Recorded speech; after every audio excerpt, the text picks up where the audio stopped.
All right, so this item, so you are a Army veteran, a former member of the Rhode Island House of Representatives. Correct. And you and I had talked off air, and I just wanted to get your commentary. Here's one of the headlines that a lot of you may have seen, our audience.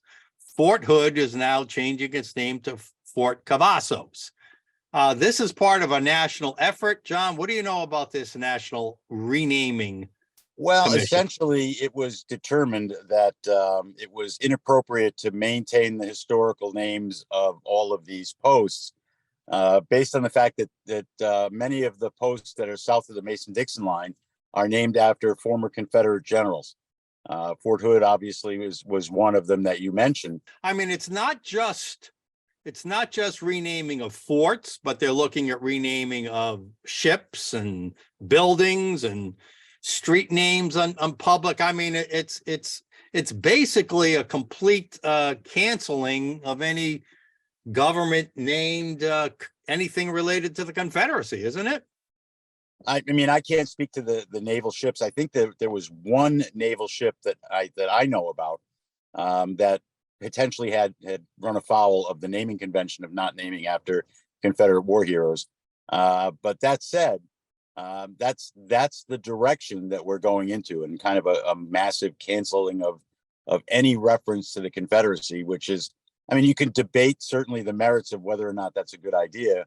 I know that a lot of veterans that I speak to are concerned that they're going to be in a situation where they won't be able to say, hey, I went to Fort Benning, or I trained at Fort Bragg, or I remember training out at Fort Hood in Killeen, Texas.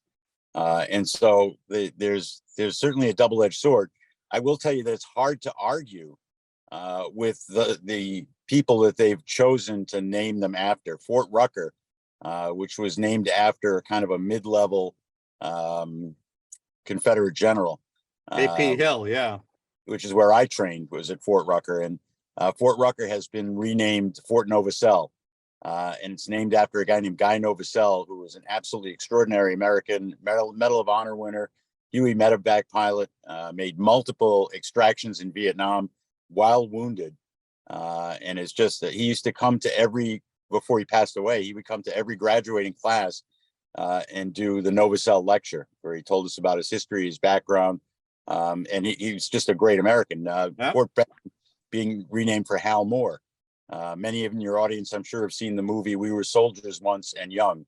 And it's the story of the 1st Cavalry Division's engagement in the Ai Drang Valley, where 1st Cav was basically beset upon by a North Vietnamese regular division and prevailed despite overwhelming odds. And Hal Moore went on. He was, I think, a major or a lieutenant colonel then. All right, so there's some, look. That's great history. There's also great history in the Civil War with the Confederacy.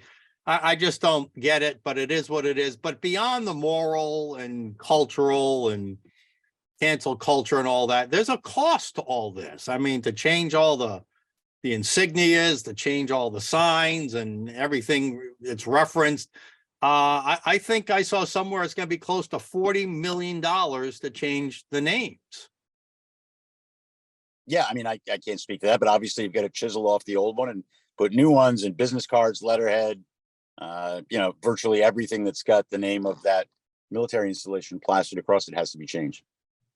All right, so let's go ahead. You mentioned you have some ideas. I'm going to put up a list of some of the forts here. You can refer to whichever ones you want, but rather than renaming some of these forts the way the U.S. government naming commission is going to, what are your ideas on this? Pick one out. Where do you want to go?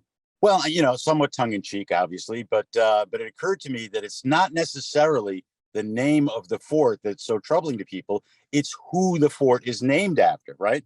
So rather than change the name, why not change the who it's named after? For example, Fort Benning. Named after a Confederate general. Let's call it, say it was named after Annette Bening, the famous actress. Fort Gordon, named again, another Confederate general. Let's say it was named after Flash Gordon, the fictional space explorer. Another good one, or Gordon's Gin or something like that, right? Fort Hood, the ice cream. Who doesn't like Hood's ice cream? Very, very easy. Fort Lee, Spike Lee, director of numerous motion pictures and definitely an icon. Fort Pickett, it was Gary Pickett, I think, who was the musician. Fort Rucker is a good example. Gary Pickett and U.S. Bonds, was that him? Gary Pickett, yeah, U.S. Bonds? yeah, and then you've got Fort Rucker, named after the not the composer, but the who popularized the song "Wagon Wheel," a country music performer, Darius Rucker. Oh, And that yes. We that saw way him you in don't have to concert. change the name of the sign. You don't have to change any business cards. Everything can stay the same, and you put $40 million in your pocket, and it's over.